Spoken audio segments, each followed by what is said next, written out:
Good evening and welcome. I would like to call our meeting to order for our regular meeting number 650. Welcome this evening at 6 p.m. We have a great crowd here tonight. It's nice to see everybody, and we will begin with Pledge of Allegiance, and please remove your hats. I pledge allegiance to the flag of the United States of America and to the republic for which it stands, one nation, under God, indivisible, with liberty and justice for all.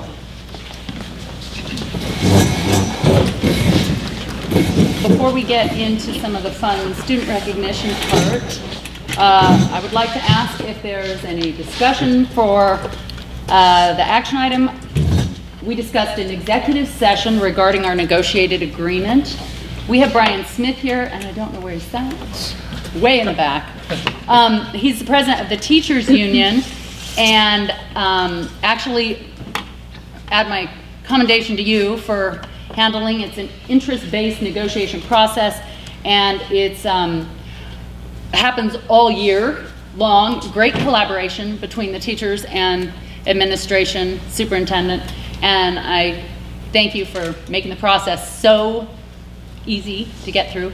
I know you had a ratification meeting today. Is there anything you'd like to report to the board on that? Yes, we held a ratification meeting this afternoon, and 100% of the people who voted to approve the 2018-2019 negotiated agreement. Okay, great. So we've discussed the negotiated agreement in executive session. Is there any other discussion or points you would like to make based on our discussion? No. I'll entertain a motion. Madam Chairman, I make a motion that we adopt the negotiated agreement 2018-2019. Second. Moved and seconded. Any other discussion? All in favor? Aye. Aye. Aye. None opposed. Motion passes. So we get to move into some of the more fun part of the evening. We have a lot of students here from the Cedar Post staff, and if you students could stand, we'd like to recognize you. I'm just going to embarrass you as much as possible and ask you all to come right up here. So I did not have all your names in front of me beforehand, but I'm going to read out the Cedar Post staff names. And if you are here, yell at me, because I recognize some of you, but I don't want to miss anyone. And congratulations, Will Love, for your leadership of this fine group and everything you do.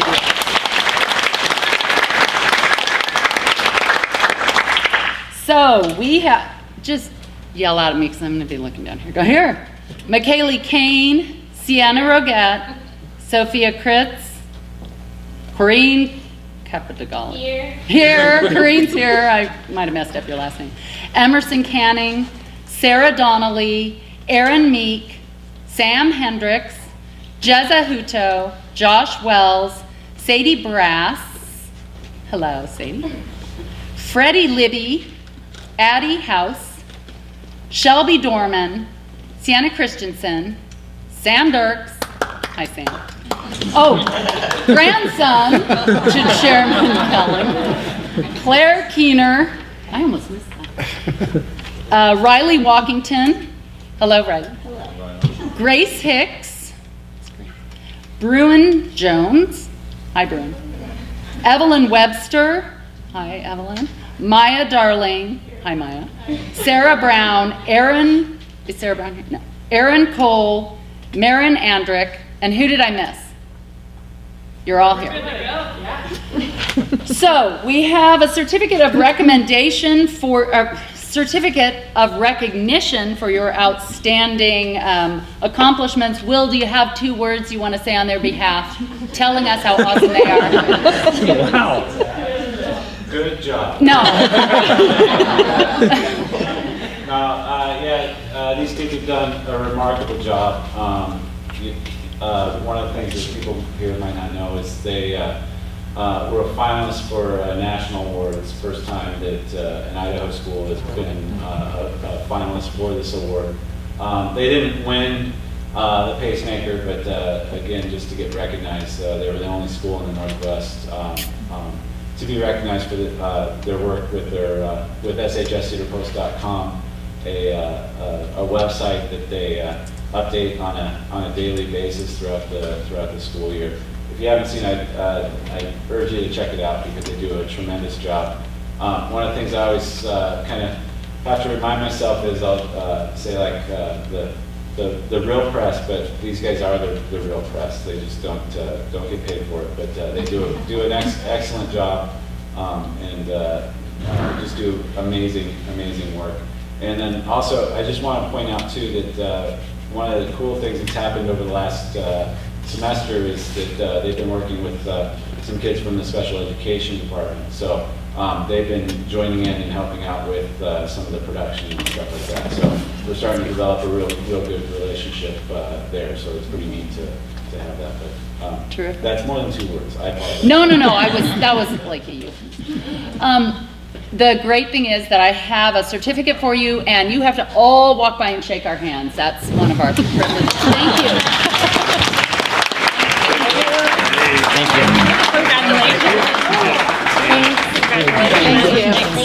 Thank you. Thank you. Thank you. Just got done working out, so I can shake it. Thank you. No problem. Nice job. Thanks, bro. Tell the others what they missed, huh? Right there. Thanks, Will. Thanks for coming and presenting to us. That's for being a finalist. Great job. So, Mary wants a dare. hey, students, before you go, will you just come stand right here with the superintendent behind you and Will in the photo, and Mary's going to take a quick photo. There's a publication. My face, I look way better in person. So. No, you have to stand up really tall. Will, you're going to turn around and get in the photo. No, we got it. I'm going to stand in it too. Do you need them squished in more? You can get to that. Get to that. Go right by the stand. Look at, I was getting in. Yeah, we got our short section there. Yeah. I'm on my tippy toes. There we go. Okay. All right. I'm good.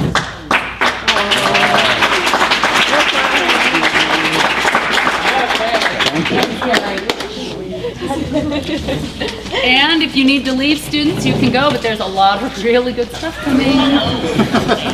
We're going to cover some policies.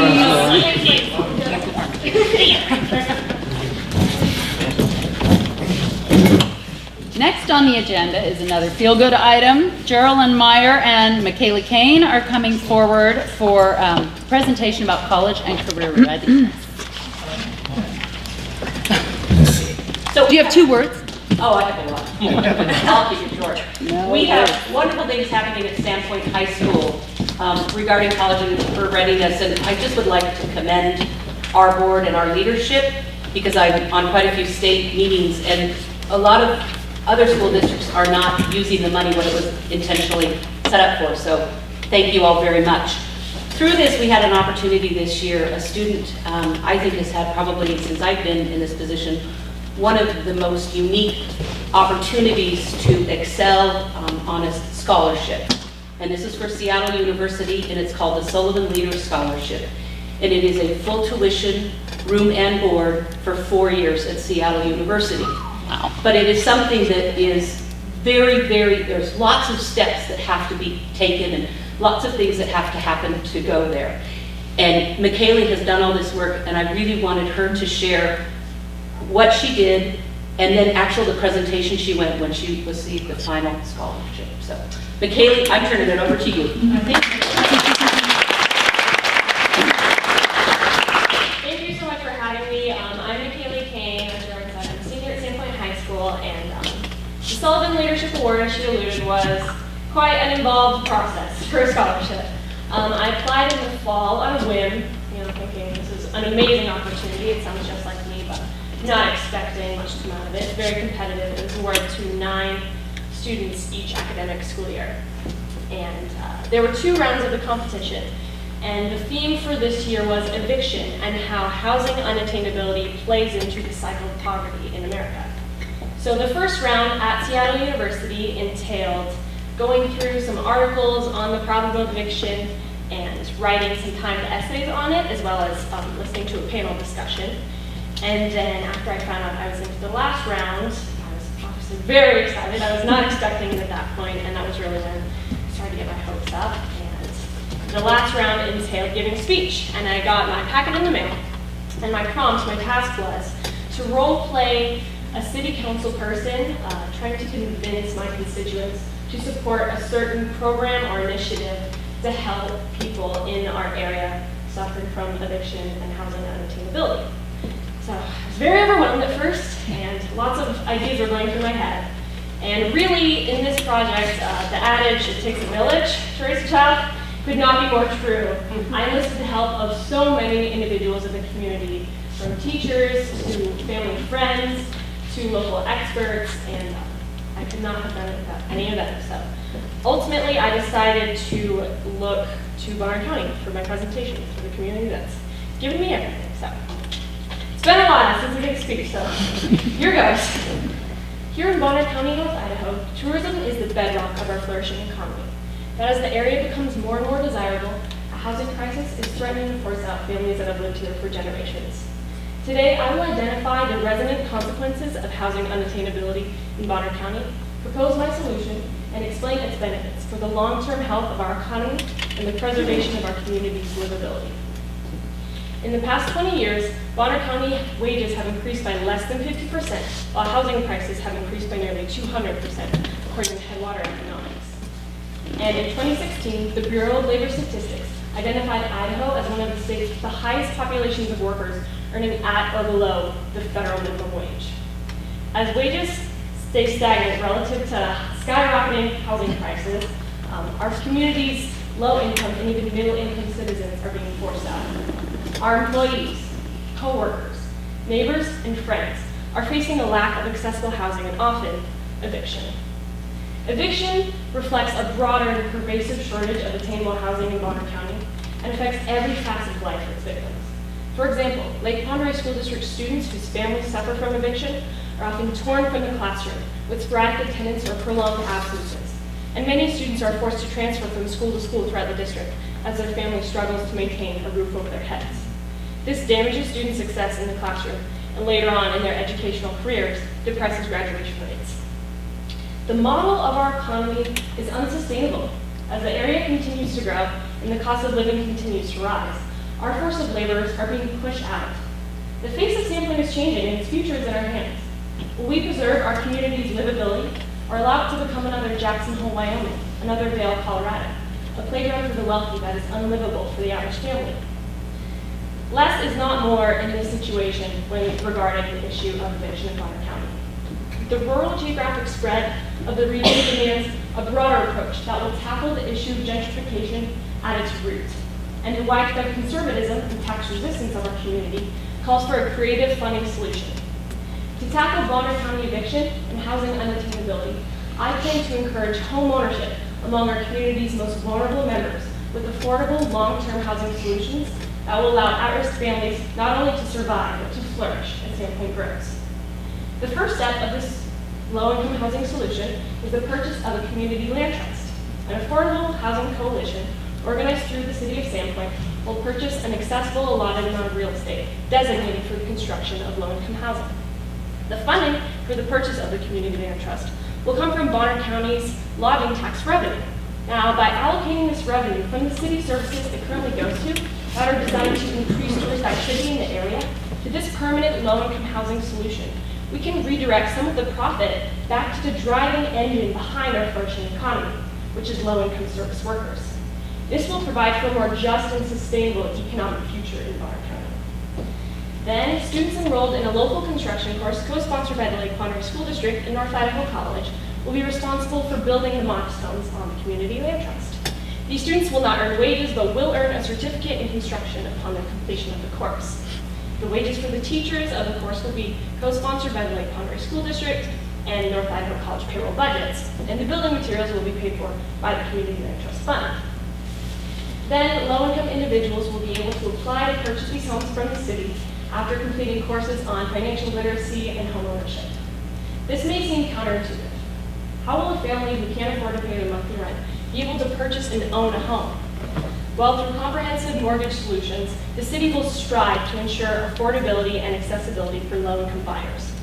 The key to this model is the permanence and pride that emulates from home ownership that will set this apart as more than a temporary solution and will allow at-risk families to rise above generational poverty.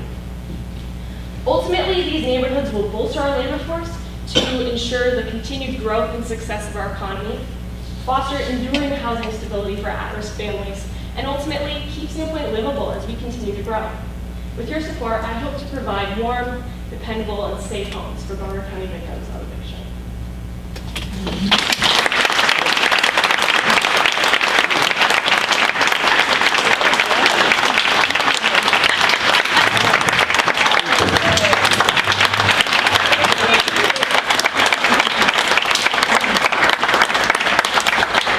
And that's why she's the first Idaho student ever to win a Sullivan Leader Scholarship at Seattle University. That's awesome.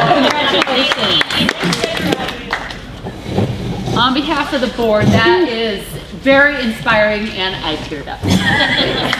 Are we voting on that today? Yeah, I think we have a contract for you to sign, Yeah. McKaylee. Thank you, McKaylee. Was there any public comment? So there is no one wishing to make public comment tonight, so we're going to move straight on to consent agenda. May I hear a motion to approve?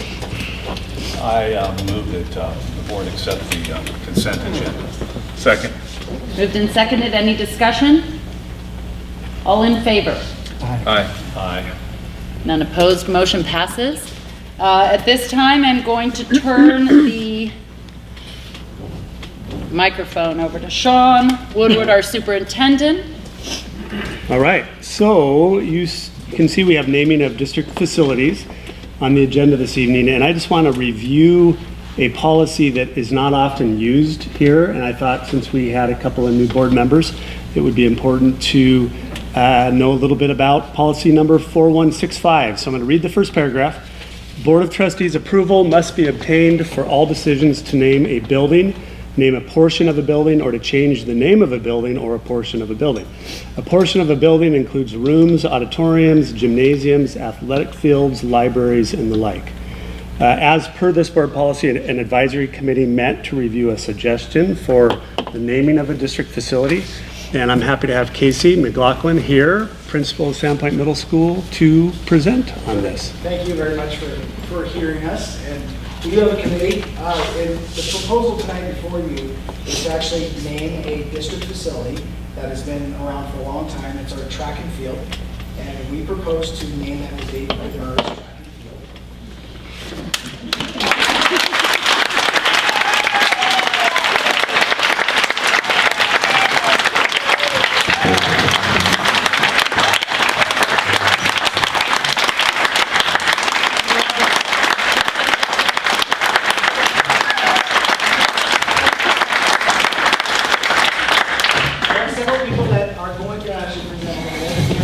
You know Dave's synonymous with education.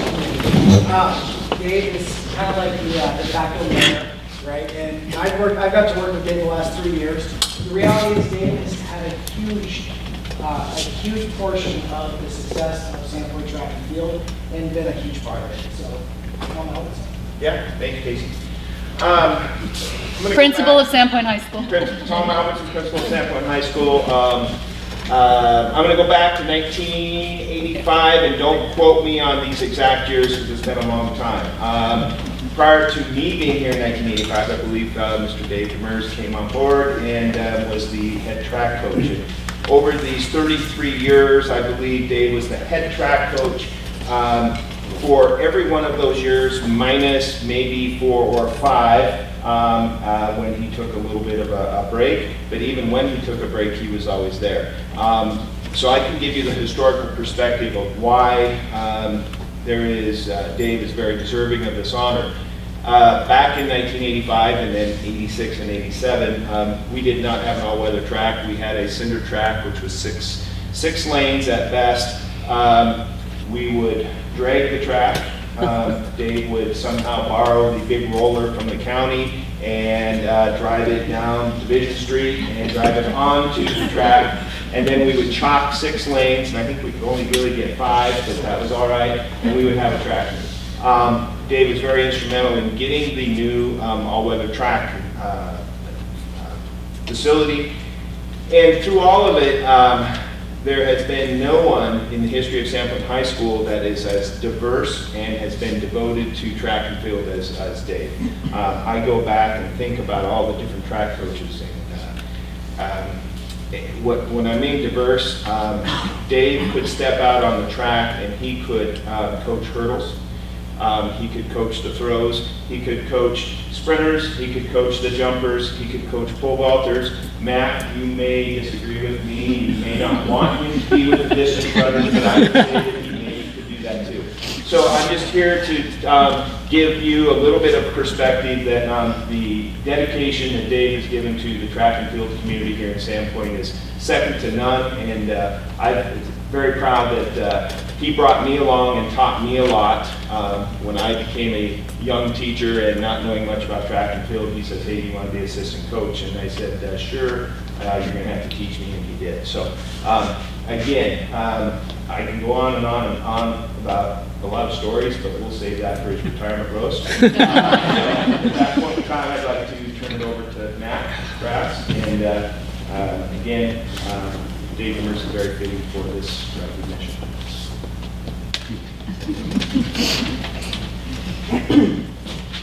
Took a little of my thunder with some of the dates, but in 1984, Dave Demers was teaching CUNA in the Boise Valley. He graduated from Boise State University with plans on really staying in Boise. He had an opportunity coming up to actually coach at Boise State University, but before that happened, someone from Sandpoint contacted him, told him they had a teaching position and they had a track job. He flew up for an interview to look over, like I say, the Cinder facilities. And as they say, the rest is history. He accepted the job. He and Cindy moved up here and started working on his legacy in this community. He has dedicated 30 years to teaching and coaching kids in this community. In all, he was the head track coach for 26 years. He's been with the program for 29 years. The last 3 years, he's been coaching jumps and hurdles after I took over the program.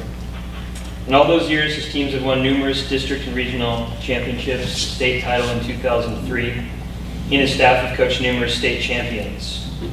Amy Dykes, Stacy Bolstead, Kaylin Bowman, Angie Ross, Brad Lang, Rainey Woodward, Megan Bartlett, Danya Ramore, Ali Brosh, Nicole Alamio, David Lyon. The list goes on and on. Performance numbers are important, dedicated coaches, but more important are the intangibles always. Teaching kids sportsmanship, dedication, accountability, challenging student athletes to be better on the track, in the classroom, in the community, creating relationships of trust and respect in which you have the opportunity to mentor and help kids. We know firsthand, having had Dave as our coach in Angie for 4 years, myself in 1994. We've coached with him for over a decade now. He's coached both of our kids. He's like family, and it started back in 1994 with he and Cheryl, coaching us and mentoring us. Dave is a man of commitment, and he values many things, but two of the things that really are valuable to him are family and community. He has dedicated his life to both, and this recommendation is basically really showing a commitment to a life well served. And I can think of no better tribute to my coach, my mentor, my friend, than the Dave Demers Track and Field Complex.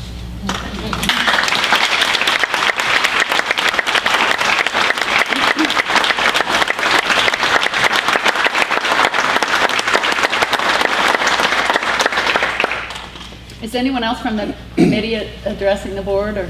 That's it. So we just want to make a formal ask that you would recognize it as the Dave Demers Track and Field Complex, whether it is at its current location or any location after that. That would be forever known as the David Demers Track and Field Complex.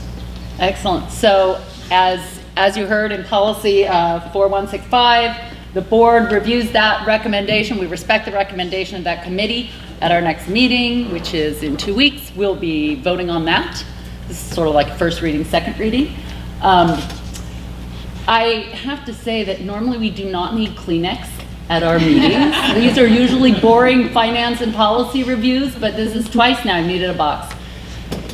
Mr. Demers, do you have anything you'd like to stand up and say to this crowd who's come? Because I don't think they came for the policy reviews we're going to do next. You guys, I knew when I saw Tom I was in trouble. My wife made me dress up, but she didn't put it on. Oh my gosh. Man, I don't know. So Dave, did you have any clue? Because No, I was thought, thinking, it's a small town. I saw all my these people son- and thinking, oh no. I was on my way for for some weed kill. She said, no, come home. I don't know what's wrong. And she said, well, Eric asked, my son came up from Spokane and he had to pick up something. And I don't know. I saw Karen outside. I knew something was up. A lot of people come from Spokane to these meetings. I don't know, you guys. I'm just stunned. I'm stunned. So, it's great work the committee did. It's fantastic. Matt, you guys, family. I swear I wasn't going to do this even at my retirement, but you guys are all doing it to me. The community is amazing. I love this community. And I'll never leave it. And all you guys that sit here and you help us out. And Ryan Smith, you're the best as far as LPO presidents we've had. You get things done. I am so proud to be from Bonner County. And down in Boise last week, I got to meet a lot of people I saw, Nettie and a lot of my old former students at some graduation parties. And you know what? I told them, go away for a while, but always come home. And for you young guys, you'll do that. You'll go away and you'll see the world. And it's not like San Quentin. You'll come home. And this is the reason you come home. I'm stunned. I always dreamed that it would be named after my Uncle Jim, actually. But, thank you all. I mean, I have friends, I have people I graduated with, I have teachers, I have former students. I just love it all. I can't say enough. I'm sorry. But, I don't want to tear up.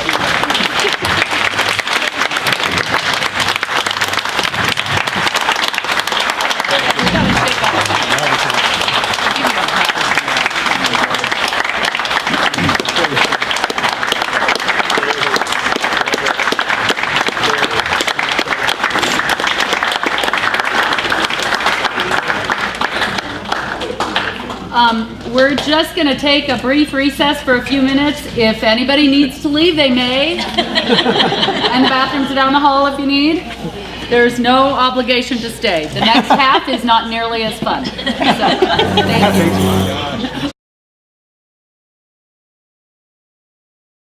thank you. Okay, so we're going to continue on and go back into our open meeting. Thanks, that was a really good idea. We'll do a little recess to talk. We're going to move on to next part of our agenda, strategic plan draft priorities and metrics, and Superintendent Woodward, All right. you have all the information. Keep the Kleenex out. We're going to cry some more. I'm done.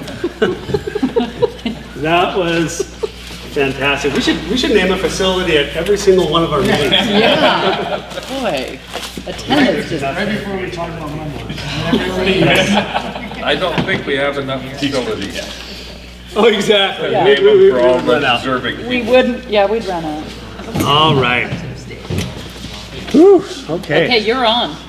So all of these documents, I'm going to go through briefly one at a time and just ask that after each section, if you have any questions, that's fantastic. So this whole strategic planning process, we did have a strategic plan committee, and I wanted to recognize who was on the committee. Andrew Murray, myself, Casey McLaughlin, Jeff Penrose, Brian Smith, who's here, Tom Albertson, who's here, Kim Ball, a teacher at Farmer Stidwell, Lisa Howells, Matt Meneghini, a parent from Washington Elementary, Kathy Burgett, Joy Jansen, and Eric Olson from Farman. But this committee was just a committee that was tasked with looking at reams of information that we garnered from our community. And the strategic planning committee was really anyone who cared enough to give us input. So the committee, it was a very large group that sifted through all the information, but I truly believe, probably one of the first times in my career, that it's something that I think so many people had a piece of this that's helping us shape the priorities for the future of our school district, more so than any other time in my career, which I'm very pleased with that. I wanted to make sure you all knew that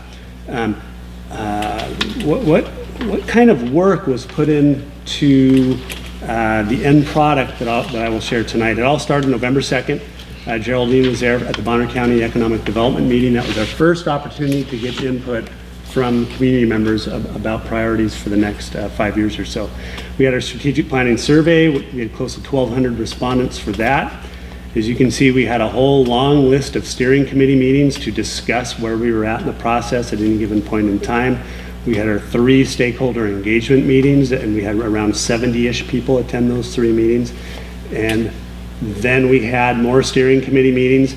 Once we came up with some draft priorities, those draft priorities were sent to everybody that attended our meetings, as well as was posted on our website for further input. So did what we said we were going to do. We were going to get input, and we're going to push it back out to community for more input, and then I was going to bring it in front of the board.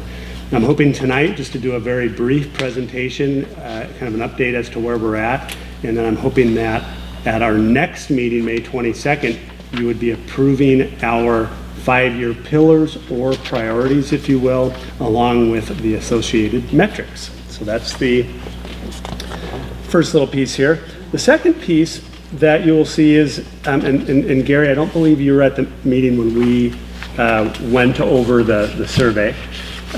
So I'm not going to go over this again, but I'm sure Trustee Supergear, you've had a chance to review this. But this is a very important document, because the idea behind developing a plan that people could get behind was to be sure to get a lot of input. The plan, or at least our priorities, is based on all of this input.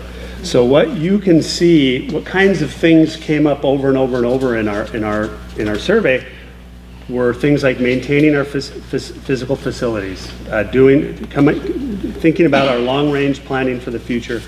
There was lots of feedback around hiring and retaining high-quality educators. Obviously, a lot of input around providing a rigorous educational program, and so on and so forth. There was a lot of input, and I will talk about this when we hit the metrics piece, around what kind of evidence should we use to evaluate the quality of education in our school district. The metrics that I will share with you will be highly reflective of the input that we received. I think Mary Malone is here from the B. I can't remember, Mary, if you were here when I went over this or not, but what I thought was really very nice was when we asked, what methods do you believe are the most effective to engage all local residents? The top 4 responses included stories in local newspapers. Pretty awesome. So thank you for your education reporting for us. I will skip to the last page in this executive summary, and just to remind you that there were, of the 1,200 people who took the time to respond or so, roughly 900 to 1,000 also gave us open-ended comments. And so as we went through those open-ended comments, the kinds of things that came up as far as what are we doing well, advanced opportunities for students, they say communication and seeking input. I was thrilled to see that. Staff excellence was mentioned over and over and over. Extracurricular activities was a common theme, as well as just generally excellent education. So that was great. When we were looking at, well, what could we do to improve that open-ended question, one of them was increase opportunities for students to follow a career path rather than the college path, increase articulated paths to certification in fields in the professional technical area. Tom Albertson and I have talked ad nauseum about this, and as a reminder to you all, they would like us to increase opportunities until we share what it is that we have currently going on. Then they want us to communicate better about what we have going on. Develop and implement a long-range plan for improving and or replacing facilities in our district. Increase of support for students needing help with mental health issues, as well as We were celebrated for excellent communication, but we were also told we need to do better. So on both ends, that was represented.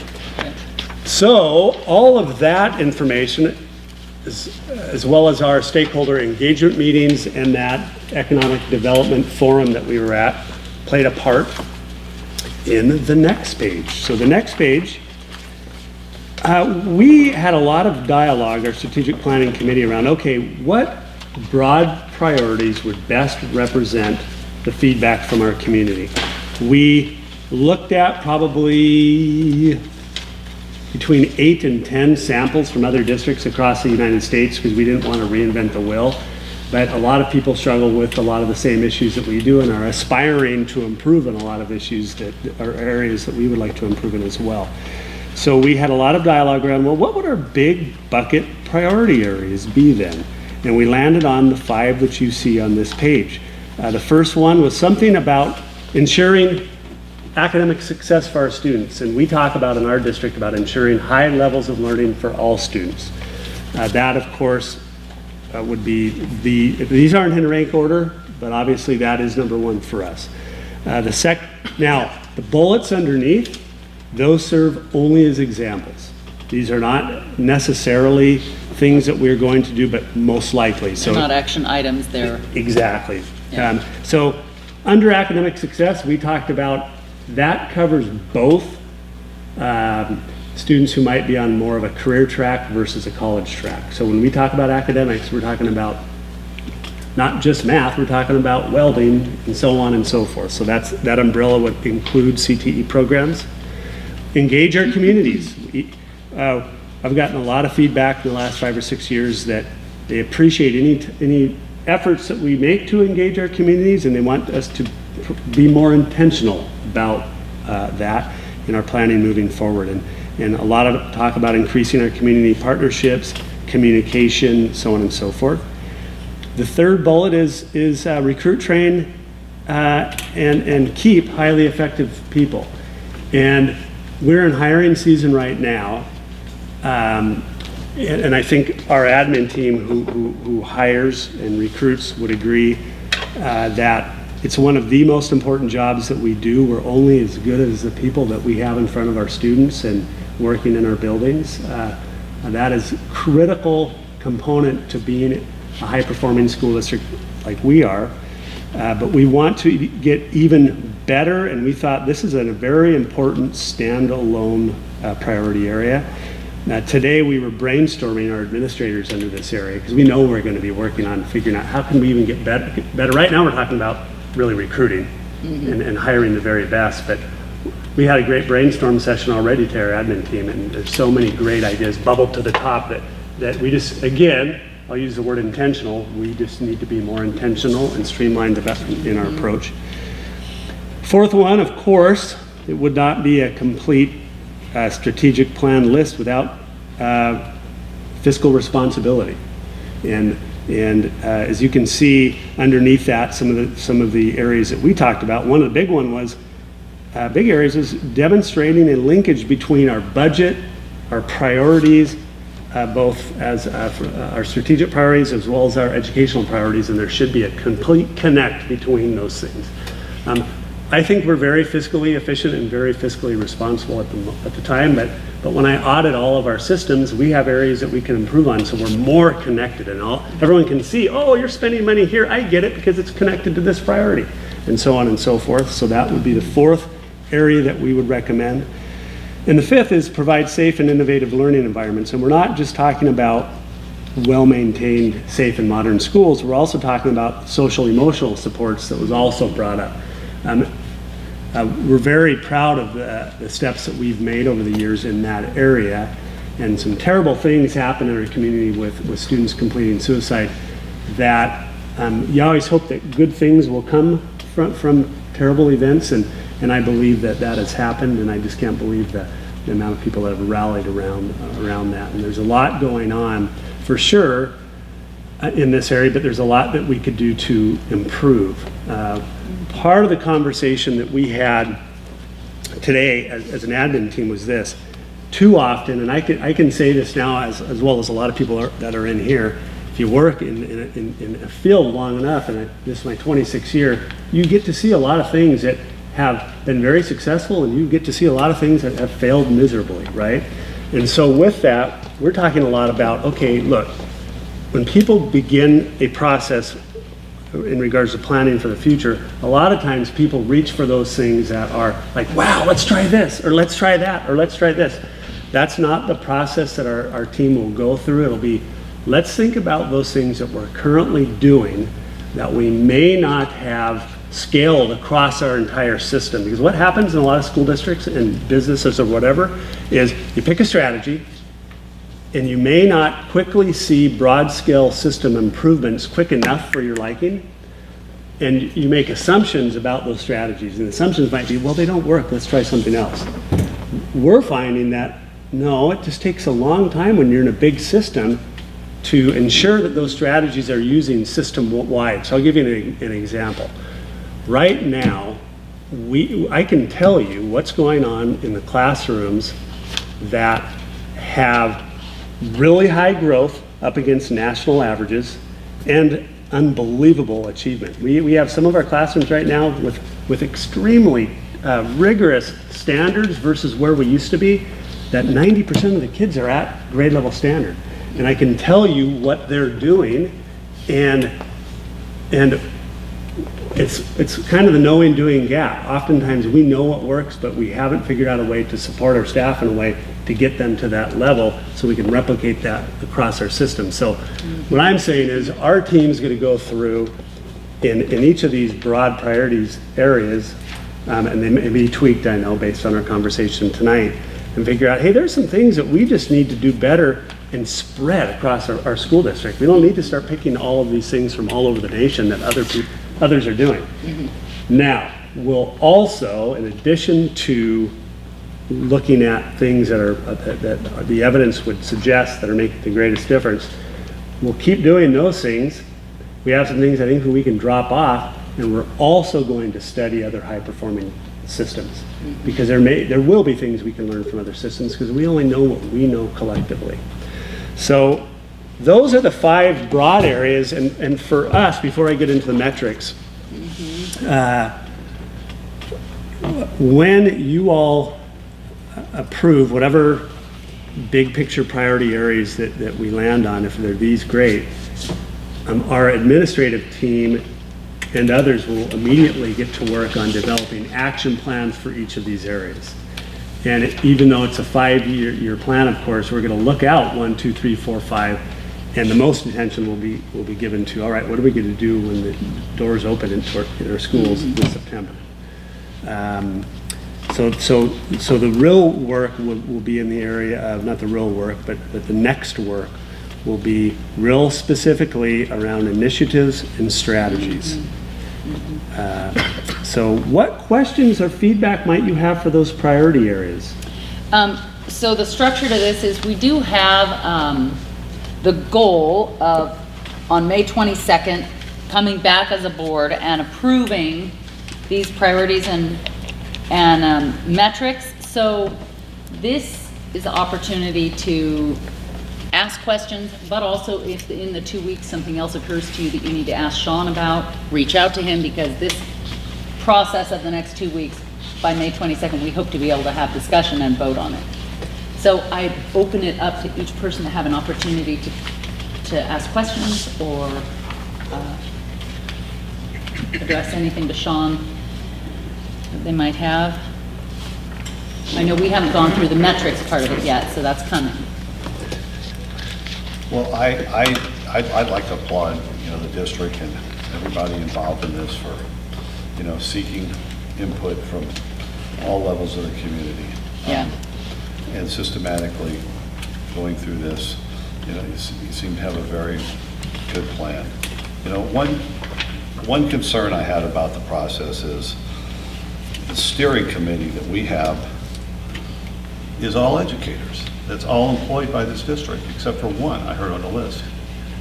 And I'm concerned that we didn't seek out, a broader profile of our community. Sure, and if I may respond to that. The idea was, and I was basically following a model which I brought in front of you all prior to beginning this process, right. and shared that's what we were going to do, and I got blessing from the board to move forward with that. As I mentioned at the front end, was I put in front of you all, and it was a process that the District Management Council process that they utilize and recommend, and I followed it to a T. The idea was there's nothing special about the group that's reviewing the input. The most important part is ensuring that parents, stakeholders, and constituents have input prior to a group of people sitting down on the front end, and then once you've established it, you go back out to those very same people. So the parents, there were parents that influenced this plan. I know we made I'm sorry to interrupt you, Sean, but I know we made a tremendous effort, seeking input. We had a series of meetings. We had, a big online survey. We promoted it very extensively. We got, quite a bit of feedback. But, my concern is, the committee that digested that feedback are all professional educators and from this community. We didn't seek anyone from outside the community. We didn't seek, non-educators, patrons, alumni. So if I may, parents. if I may, I've never, this is my fourth school district to work in. Typically, you're not having people from outside the community come in and sit and help you establish your priorities in your district. Right. Your point is very well taken. I feel very solid that 400 parents participated in the process and gave us input, and then those parents were given the priorities back and had an opportunity for more input. I don't skin cats, but there's 100 ways to skin a cat. That's another way. You could have had 10 parents on instead of the one on the committee to digest the information. So there's more than one way to do it, but I feel very confident that these priorities that have gone out, again, are very reflective and representative of our stakeholders. Did you seek, follow-up input? Yes. From people that responded? Yes. To your online survey? Exactly, yeah. So if you go on we reached out to those people, A and B, it's open on our website currently as well. This exact form that you're looking at tonight. And it has been the last 2 or 3 weeks.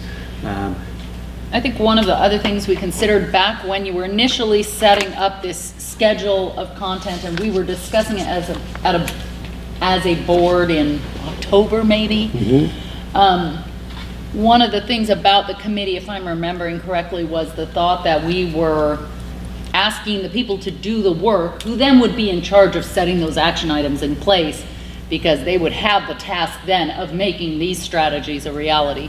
It doesn't mean that it wouldn't, like you said, there's many ways to effectively do it, but then you did have people who were going to be asked to actually implement it. They're in that process of taking all that information and saying, hey, here's what the community feels. Right. Here's how we could make this a reality. Because remember, what we were doing, we weren't deciding as a committee, oh gee, what do you think people think we should be focusing on? Right. We were looking at what people told us we should be focusing on and nothing more or nothing less. And these 5 priorities are representative of that input. It wasn't, there was no part of that was like, oh, what do you think that Vote on your 1,200 people favorite. missed here? It was, no, what are they telling us? And so that's where these priorities came from. The other thing is they're very broad priorities. That if you circle back to the survey, again, Gary, if you're concerned about the level of input, I would encourage you over the next couple of weeks to go, and I can give you the raw data as well. Take these 5 priority areas, look at the executive summary on the survey, you will see they're totally matched up. There's nothing that you're gonna go, where'd that come from? That came out of left field. It's in line with the input that we received. So on this same So how did- discussion of strategic priorities, Pearlie or Carrie, do you have some questions or? I have no questions. I Input? mean, we've talked about it. We've been to several of the meetings. I'd like to compliment Sean and the staff for putting this thing together. I don't really see the point Gary's trying to make myself. Everybody's had an opportunity. We've reached out, and then we get to the point where we have it and we're saying, well, that's not enough. They're all educators doing it. They're people interested. Well, that's what you're going to get. You're going to get people that are interested in education to be a part of this thing. Those are the people you want. So I think we've done an extraordinary job reaching out to the public in this thing. Okay, thanks. Pearlie, do you have any questions or commentary? No, I agree with Carrie. We've discussed this.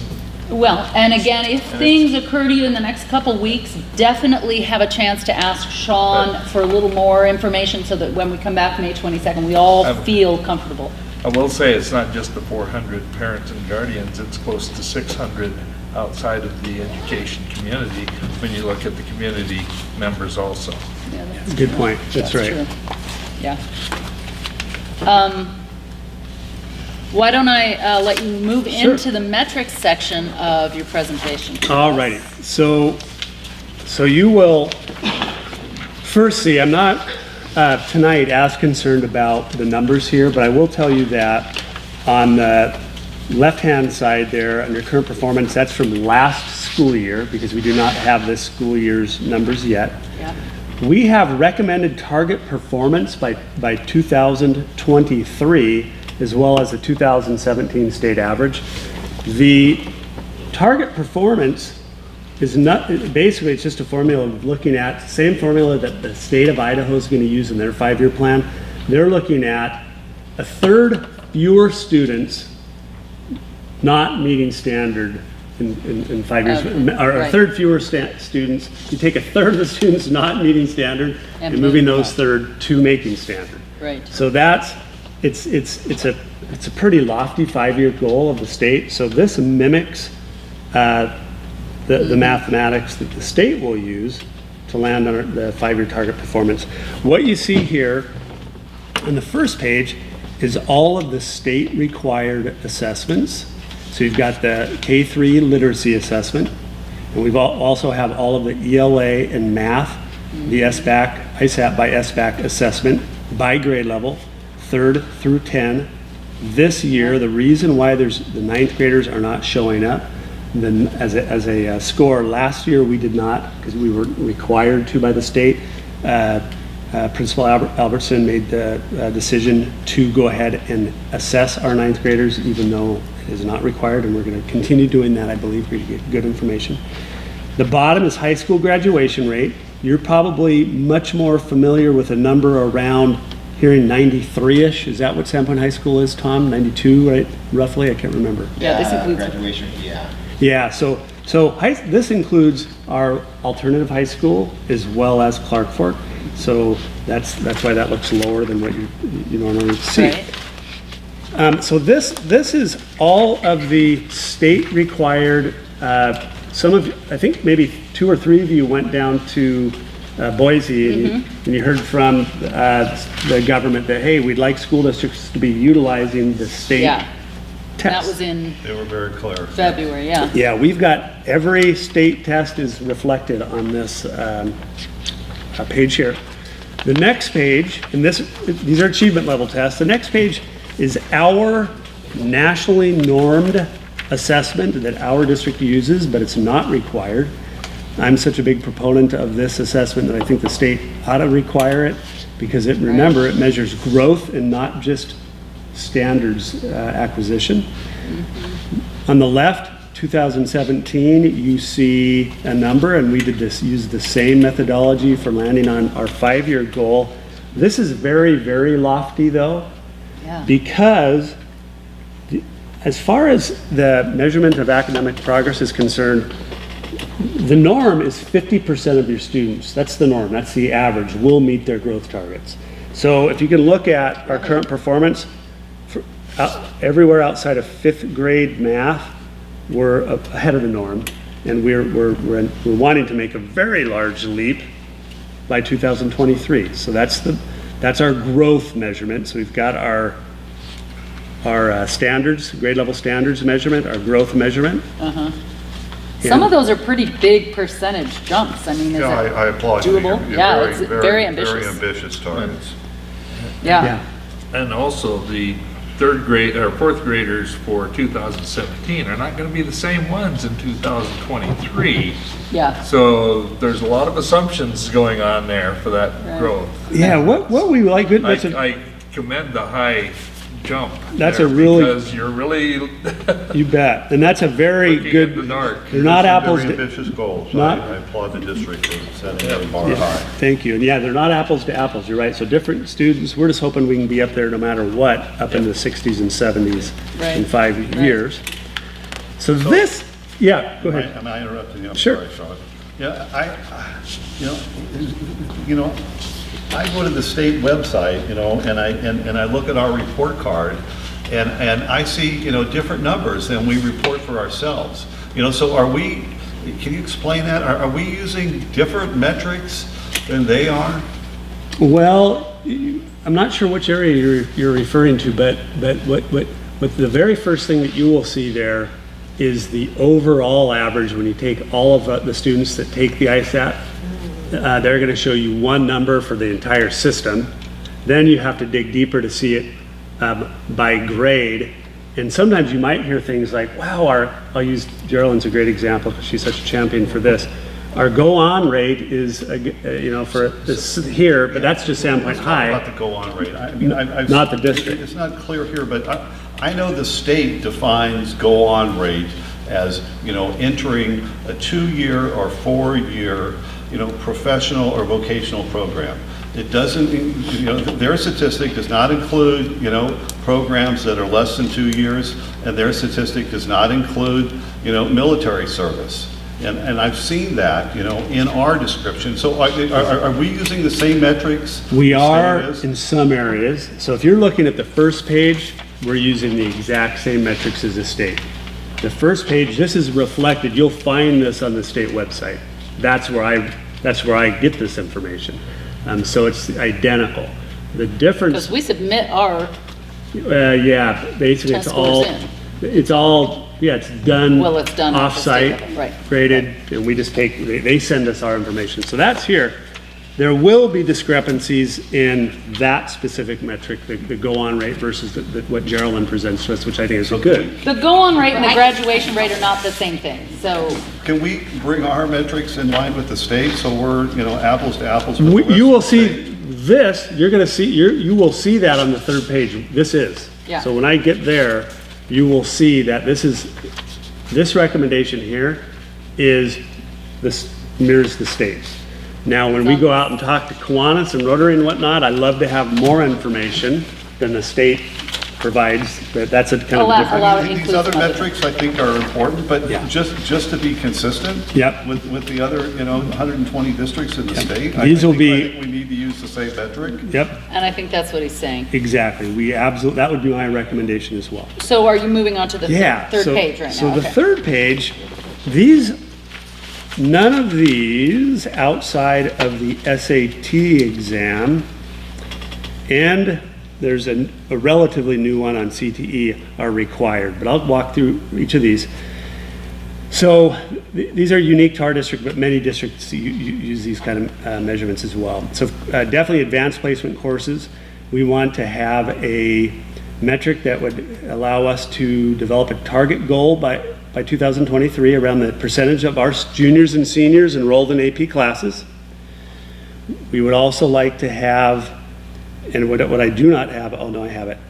Also like to have percentage of juniors and seniors passing advanced placement tests, as well as earning college credit, is what that means. By passing, you mean a 3 or above? Exactly. Yeah.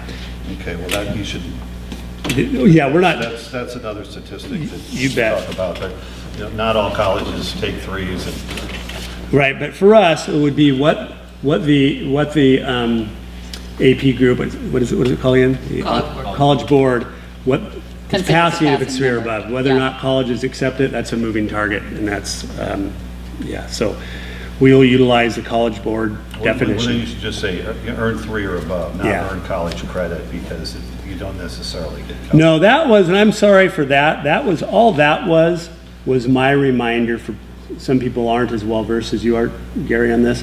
What does it mean if you pass an AP? pass it. It can mean you can earn college right. credit. Yeah, that's just a little, those are my notes. Okay.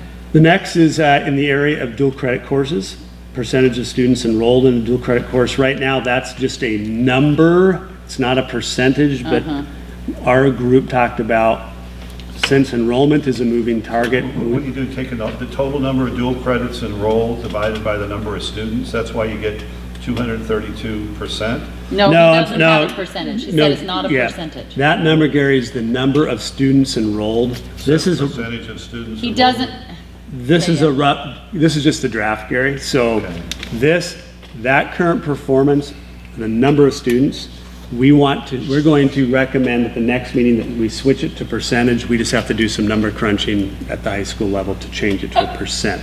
So, Yeah, I mean, how are you gonna, I mean, some students take one. some Right, students take that's the 6. problem where a percentage would become very difficult, because it's really difficult for us, because Tom asked to get this, that there's students who are taking, 3 college 2 or 3, yeah. courses. and at least one though would be the, Right, so, but it would be hard to, I think, how many, You'd have to sit down You name have by to hand name do and it. Yeah. eliminate the Yeah. duplicates. Well, why don't we say courses per 1,000 students or something, so if you take 3, you get 3, I don't know, it just seems there's a better way to do that. yeah, Well, that's being hashed out. Yeah, So maybe by, we're not done with this, but the idea was, generally speaking, wanting the board to know that we're recommending that we come up with a metric that includes dual credit. Yeah, I support that. exactly. Okay, the next one is, and Alex Gray helped me with this one, would be, and these were his recommendations, would be including under career technical education, number of students earning industry certifications. And currently, this is last school year, we had 152. And just because, you might ask, most of those are, of course, because it's the easiest one to get would be the Idaho Food Handler's License, but we also have in all of the A+, Net Plus, Security Plus, all those computer classes that Mr. Gray teaches. The nurses aid. Our CNA program, Microsoft Office Specialist, Adobe certifications, welding. So those are the ones that are currently included. We would like to have a metric for that area because, of course, we'd like to see that grow, our committee. So that's number of students. What about students that are in multiple ones? Yeah, this is just, we were again, my apologies for not framing this better. This is just our rough draft, first attempt at it, and put it in front of the board, wanting to see, do you think it's a good idea for us to measure Track this industry information. certifications, haven't landed on the exact language or metric that we would use. Okay. So in area in industry certifications, we're also recommending the number of CTE concentrators, and all that means is juniors or seniors enrolled in the capstone course that have taken a series of CTE courses. And that's a very important number to a guy like Alex, who that's what he does.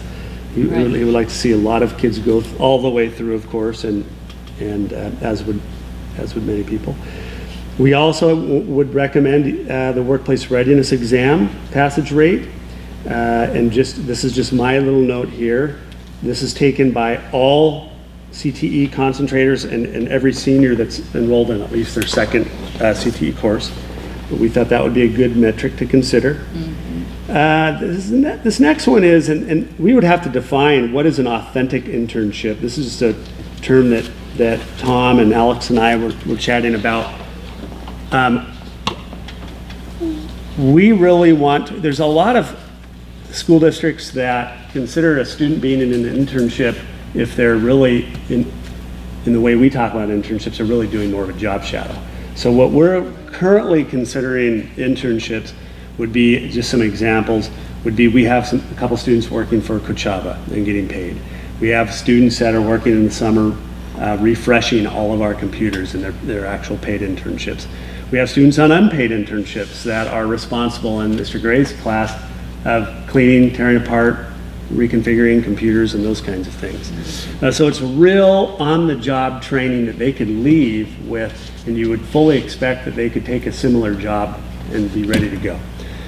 So that's an area that we would like to set some metrics in that area as well, real internships. This wasn't just our committee, by the way, or the survey, because again, these metrics were also taken out of comments in the survey that was done. This was the biggest comment at the Bonner County Economic Development Summit. I think that's what it's called. I think. It is. When we did our big walkabout where we had all of our poster boards up and all the business people in the county, Right. this is what they were saying over and over. So again, Right. an example there. This next one is, we also thought, okay, geez, it would be very interesting to take a look at, and again, percentage or numbers, we can work with the people who would actually be having to figure this out for us and get their input, of course, before we land, would be students that are either enrolled in an AP class, a dual credit course, a capstone course, or an internship. So it kind of represents how many students, are at least in one of those things. That means they're really making progress towards a career track or college track, if you will. And followed up by the SAT exam, we're required to set goals with the SAT in both the reading and writing percent of students meeting benchmark, as well as the mathematics portion.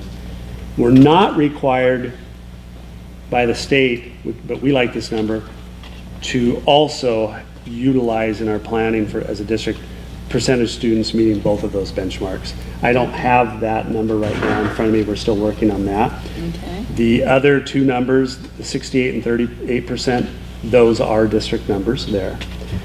This go on rate. This was, I need to work with Geraldine a little bit on this number. This number was taken off, Geraldine, the Idaho Idaho Ed News. Yeah. That trend, and is that accurate given their definition? It is, but, well, for I don't know their district, I only pay attention to Sandpoint High School. But is that a good source? Yeah, it is, but there's even a better one that they have, but it truly, for Sandpoint High School, it's funny you have 57, it ranges, depends on which survey, to Gary's point, it can range between 57 to 62% for the year. I mean, there's different ways people in the state even are doing it, but they're really moving towards one, and I can get that to you, that is the most accurate. The only discrepancy in what some districts are doing is the way that number is gained is through federal financial aid. So are there some colleges that accept no federal financial aid, they therefore don't report to the clearinghouse, or like when we used to have Sandpoint Beauty School, that would be one that would not, be considered. And so there's schools that can go back and you can appeal it. Like one of our students went to Hillsdale College, they don't accept federal financial aid, so they were counted as a not going to college. So it's a little bit muddy, but it is getting better. Okay, so this. Not all students fill out the FAFSA either, so how would they be able to track it? Yeah, it does.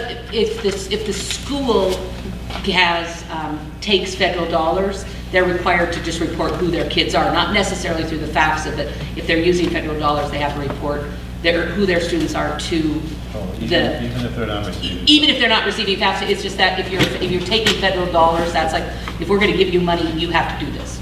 Yeah, so it's buried in there. So this number too, just so you have a frame of reference, these numbers are taken off Idaho Ed News, the data trends, and they're doing actually a pretty good job putting that site together, which I'm glad they're doing that. But it's kind of the end size, if you will, for Clark Fork is so much smaller, of course. So last year was 69% as reported. Right. This year they're having a harder time getting kids to want to go to college, so it might be more like 15%. So that number is going to fluctuate a little bit more wildly. But it's less of a factor in the whole anyway. Exactly. So we had all three high schools together, right? Yeah. So that's what the current performance 2017 is reflecting. Yeah. He's saying could you list out the high schools there instead of putting the whole district? You could. I mean, we are a school district, alternative high school here? It's good for own information, but as far as the state goes, they look at us The as whole a district. district. Yeah. Okay. but- What but- about the alternative high but- school? No, no. I didn't have, they had 0% that year. Oh, okay. To your point though, Geraldine, it's a very, very good point, because when I go out and speak to community groups, I absolutely celebrate. It's a small enough district that I can celebrate each school, you know what I mean? So, but for our district strategic planning, now the cool thing is, as you guys know, or may not fully realize, that the beauty about this 5-year strategic plan, all of the school improvement plans will nest underneath this. That'll be the expectation, right? So your guys' plan will be SHS, here we go, and you'll have your own strategies, but that's where it will be reflected, and that'll be on our website as well. So, It would be interesting to see how many students were accepted into the, going on to college or trade school, but didn't go. and that would be, The 69% for last year, Clarkburg had 100% of their students that were accepted into either college or trade schools. Right. yeah, 100% of them were accepted. They it's a just good, didn't go. yeah, that's a good, But that's due to the initiative at the State Board of Education, because now every student in the state of Idaho, there are two groups. There's Group A or Group B gets an acceptance letter. It's called direct admissions, and it happens in the September. Every student either falls in A, which means they get accepted to every public community college or university in Idaho, or Group B, which is community colleges and Lewis Clark State College, and they get that direct admissions that you're directly admitted, but you have to claim your spot. So all of our students, for the most part, except for special needs students, there is 100%, I mean 90% acceptance. But they even had it broke out for trade schools too, Right. for kids that were going on to trade schools. I know those kids. Yeah. I talked to them all, and So, they, yeah, it's a great thing. they had the acceptance, but They didn't and they go on. didn't go. Well, and that's one of the things that, It's not an acceptance, the letter Gerald is talking about. That's an They say, you know, automatic. you qualify for acceptance, but you still got to apply. Yeah, you still got to claim your spot. We Right. have a spot saved for you, And you they still have to had do done this. that, and they had received. But yeah, the schools, like, I know Clarkbrook did it, and we No, do. the students had. Right, we do application week at our high schools, all of Right. them do, so we make them, I mean. so not one make- of the things about this intensity Claim your of spot. metric gathering is, it is an intense amount of work that we're doing, and And complicated. it's complicated. I think that if there's not more, I don't want to dial too deep into the weeds on these right now, but if you specifically have questions about, hey, I want a little more explanation about this before I have to vote on this on May 22nd, definitely ask Sean. One of the things that came up after we were down in Boise, and Trustee Supergar brought it back and mentioned it, and I know you've talked about this, I'm wondering, were we going to allocate any money toward following what kids actually complete a Yeah. degree? Oh, So- we so- talked a little bit about that. So, and so I don't forget as well, I would fully expect this document to be, the priorities to stay the same. Over time, though, you might add a priority, A or B. The metrics, though, Yeah. you're not going to drop any of these things off, I wouldn't think, but you certainly can add. Because we might get going and say, oh my gosh, we really want to start measuring this or that. So it's not like, oh gosh, once we approve this, we're done. There is one that's commonly used, I don't remember the name of it, but like Geraldine described, it's a post-graduation Yeah, who goes follow-up through, survey. right. So what we are will prepared by a third party, and it's, Yeah, and this is the first district that I've been in that hasn't used that. But our team will end up recommending that. So where that would fit would be underneath priority number 1.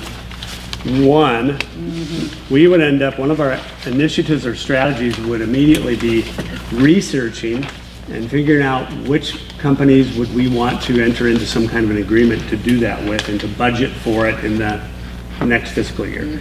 So then, to your point, we would be, once we have that baseline data, we would add that as a metric. So yeah, it's fascinating. I think it's well worth the But money. it's something you have to budget for also, it's not free. Exactly. And it's not something we can really do in-house. Yeah. So, last little thing. Yeah. Would be, definitely, please, if you would like to meet with me one-on-one prior to the next meeting discussing this, please do. And then I'll mostly be meeting, I think, at this point with Tom Leave. I can say it now that he's gone. I can say, yep, Tom's going to be working on this one of these He's days. hovering in the hall. Oh, Geraldine will be involved in it too, I'm sure, on a I Friday know, meeting. it's a lot of So detail. So yeah, one thing that I'm really pleased about though, because I know it's been a really long time, and I was able to look prior to 6 years ago at strategic plans as well when Dick Civitanis was here. I know in the last 11 years, we haven't had this degree or level that Right. and I'm really excited about it because it's really going to positively influence our work. Because what gets measured gets done. So yeah, very, very excited about that, and I'll be back in 2 weeks to talk again about it. Perfect. Is there any other questions today on looking at the draft of it? Just remember, review your packet thoroughly so that May 22nd we come to this sort of prepared. The next item here is action item on the board, and we're getting to policy. Don't lose faith.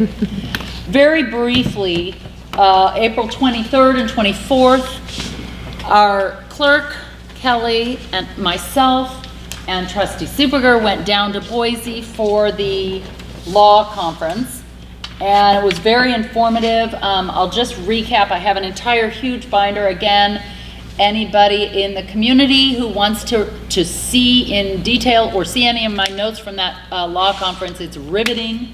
It actually was very good content on Monday. It was a Monday-Tuesday session. We had 6 breakout talks, a lunch recap of the whole 2018 legislation that kind of went over all the bills relating to education that passed or did not pass and what bills we'll probably see on another round through. Tuesday, we had 5 breakout meetings, and at lunch, they had a review of the current legislative issues from the State Department perspective. It's just each time I've done this is the third, you learn a lot just from the perspective of there is a lot of law that surrounds public education.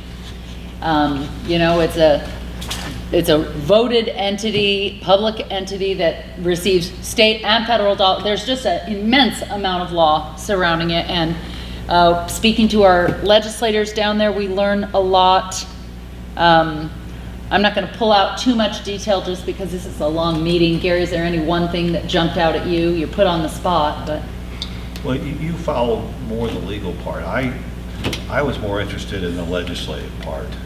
Yes. And I will say every time Kelly and I were together, Gary was off meeting a new person and having a heart-to-heart with a new face. And I apologize if you thought No, but I it's go great. to these meetings and I like to sit with people from Yeah. other parts of the state, It was very just to try to gather some information about what's going on in other places. And with regard to the legislative part, I had really mixed feelings about that. I mean, I've come to the conclusion that, we have a lot of needs in this district, and there's great needs all across the state, and education in Idaho is neither adequate nor equitable, and the inequality is just incredible.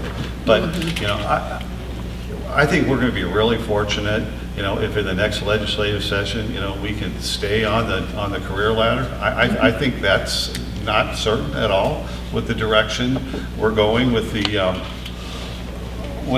new legislature coming in, and I'm more convinced than ever that if we're going to make this school district better, and it requires any money, we're going to have to do it ourselves. I don't see any significant new resources coming from our legislator.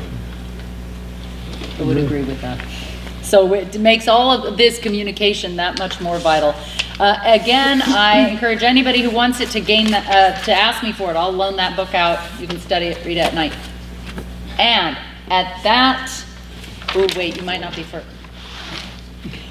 We have several first readings, 3 of them we're going to go through, and I believe the first one is going to be the first reading of policy 2420, Yes. which I will pass off to Superintendent. Yeah, you bet. So this one is, I'm sharing this on behalf of Jackie Johnson, and it's very minimal changes to this policy, and it's basically changing some wording from parent engagement to parent and family involvement, changing the word children's to students. So just some very, it used to be called, these agreements that we would have with families for Title I compacts, and now they're called agreements.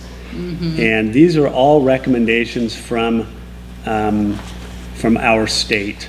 We were just had our consolidated program review, and the reason we pass with such flying colors is just a lot of really good staff stay on top of this kind of work. And this is an example of this. There were some recommendations that were made, and we want to get ours updated to reflect those recommendations. Yeah. But nothing, it's all just wording, as you Grammatical. can see. I have a couple of grammatical comments. Would you like them, Kelly? Just me email them to you? You know, right here, it needs a possessive on student. You know, the change from children's to students. And also, I'd like some consistency. Parent and family engagement, several times it's referred to as parental and family engagement, and maybe to make it consistent throughout just parent and family engagement. I saw 2 of those. Great. I would encourage if you saw any. I mean, those are not content quality, but just grammatical things. The one on the student. Yeah. That Are could you be looking at either way. first paragraph? Yes, that doesn't necessarily need to be a possessive. To student It success, could be correct. an adjective, using student Oh, as it's an like you adjective. taught grammar or something, really? So So I'll it's pass on my generically comments and student you can. success instead of an I'm not going up individual against student. Pearlie. No, on don't this, do no. it. I'm not down. I'll pass those comments on, and Pearlie, anyone else who has any of those sorts. I don't. Okay, so that's a first reading of that policy. Are there any questions on that? It's fairly straightforward. Drum roll. There's 2 first readings, and Brian Smith has been waiting the whole meeting. So the first one is 5220, assignments, reassignments, and transfers. And you'll see that it's essentially a complete cross out and replaced Right. with C negotiated agreement. I would add C negotiated agreement for details on assignments, reassignments, and transfers. Oh, And just in reflecting or looking through the other policies that have that similar language, they don't just say C negotiated agreement, they say C Direct. negotiated for details on this area. So to keep that Okay. consistent, we want to do that. But just to give you a little history about why that's happening, you'll notice that the date of 2011, and actually if you look through the 5000 series, you'll see 2011, quite a few different issues, and they just, all of a sudden that policy appeared. And the reason why is in 2011, the legislator made the decision to strip a lot of things that could be in the negotiated agreement out by law. And so negotiated agreements went from having lots of detail to really being only about salary and benefits. Well, the people of Idaho ultimately spoke and overturned all those laws and said, no, those things can all be in negotiated agreements. And so we have that where essentially this district felt so important that these were things that we all agreed to were so valid. They should have been in the negotiated agreement. We actually tried to put them in, and we were legally advised we couldn't. And so then we went, well, where can we house them? Board policy. So these are things that we all felt were so important. Well, now we're back in a place where they don't have to be there. They can continue to be housed where they originally were. And so this is one of those big areas, assignments, reassignments, and transfers. And prior to that, that's why you won't see any history, because it was always housed in the negotiated agreement. So we're just putting it back there. And over the last few years, we've made changes. When we made changes, we've always made it through negotiations. And then what we've had to do is make the changes there. Policy. Then we had to go back and change policy to reflect what we just changed. And so it's been a kind of duplication of effort. And you even see through board policy, there's already other areas that do this. For example, personal leave mentions C negotiated agreement when it comes to certified. Workday says C negotiated when it comes to that. So there's a series of things that already do that, because those are the discussions that we do have at the table. And they're the kind of things that you wouldn't want to change midstream anyway. They're the kind of things that need to be consistent within a year to give your employees a certain expectation. And then if there is changes, you see things that need to be changed, you change it for the next contract year. And so that's really the reason for this recommendation, to get that back. Even actually in reviewing it when this was being presented, there's already a few things that we changed last spring that hadn't gotten into the update because it didn't get that second step. And so this will make it, it'll streamline and make it much simpler. All these things are discussed as a group and decided on as a group as it is. And so it makes sense to just go back to that model. Yes. And some of the other ones that are there aren't the kinds of things that come up on a yearly basis. So whether they're housed in both places isn't as big a deal. You're not constantly making changes to them. But this one, it's the kind of thing that since we use interest-based, we're regularly seeing something that we need to make a tweak or a change that's best for the employees and best for the district. And so it's easier to do that when it's in one place. So that's the recommendation for the first one. 5740, which is reduction in force. Now that's been a policy, I found the original data is in 88, I believe. I mean, it's been a board policy, it will continue to be a board policy, the RIF policy.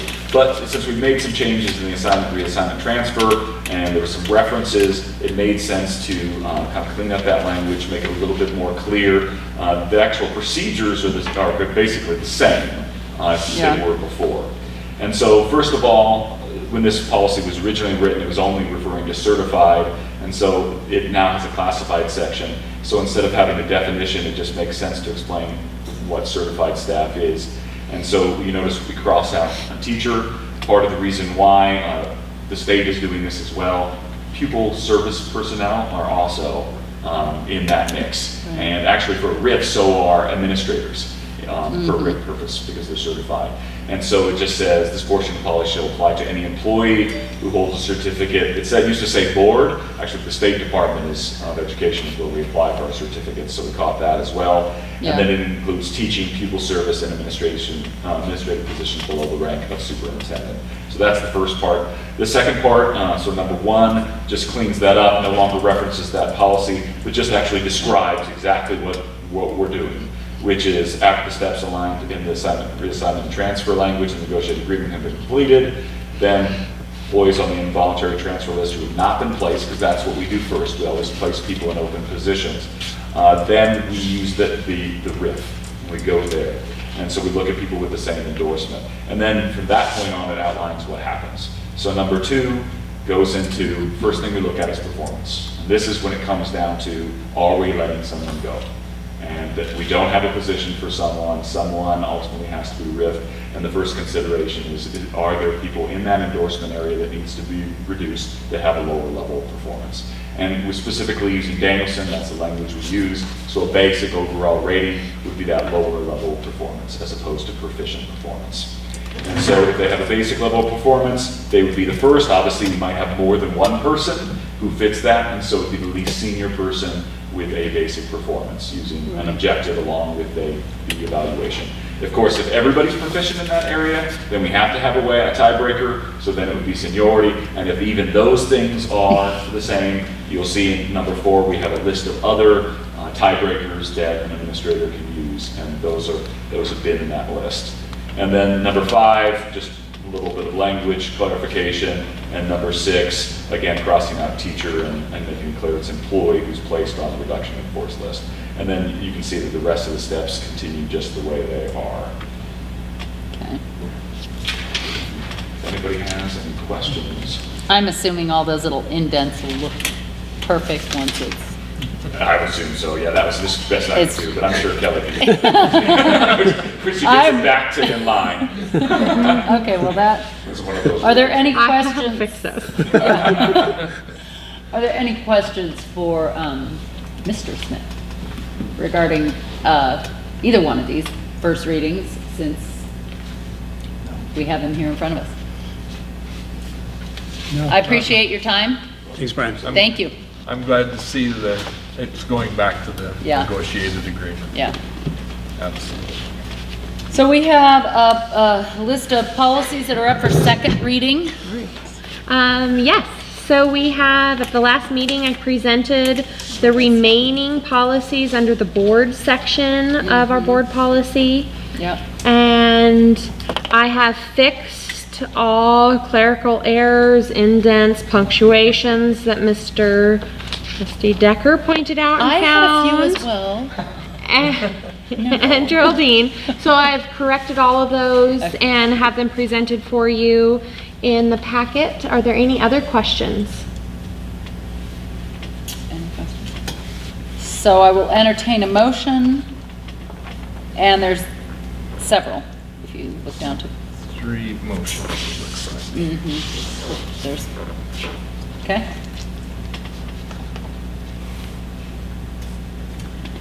Okay, are Look right we, here. We're gonna treat some of these Okay. differently and make a motion on each one just based on. I make a motion to delete policy 1630, charter schools. Second? I second that motion.